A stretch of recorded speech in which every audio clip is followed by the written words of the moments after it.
There is a special tag for displaying an applet in a JSP. This tag will generate code that is read by the browser, and the browser will either start the Java plugin running, or it will prompt the user to download and install the Java plugin. Having Java installed on a computer does not mean that the Java plugin has been installed in the web browser.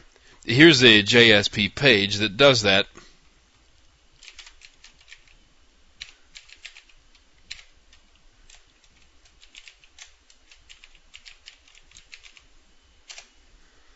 This is a simple JSP page. The only thing in it is the JSP plugin tag.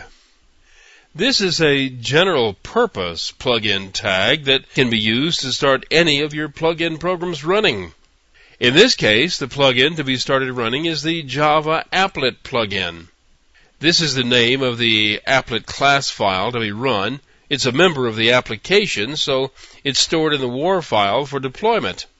The height and width of the applet's window is specified in the tag. The applet has no control over the size of its window. That's entirely under the control of the tag and the web browser.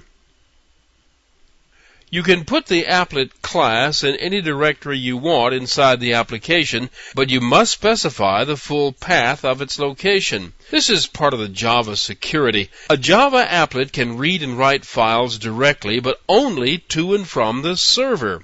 A further restriction is that the files must be in the directory of the code base, the directory holding the applet class, or the document base, the directory holding the HTML file that loads the applet. This restriction is a bit inconvenient for applet writing, but it prevents the possibility of an applet snooping or doing damage to a client computer. It works as long as there isn't a bug in the browser that opens up the restrictions. Here is the display of the applet. Now this is an animated applet. It has a collection of character arrays, and it displays each one in turn. It displays each character individually so it can calculate the position of each character. It starts out by figuring out where the letters ought to go, then it generates a random position for each one slightly outside the window. In the animation loop, each character is moved 1 pixel vertically and horizontally toward its preferred position. I'm not going to go through the applet code. That's really a different subject, but it is supplied as part of the source code for this course.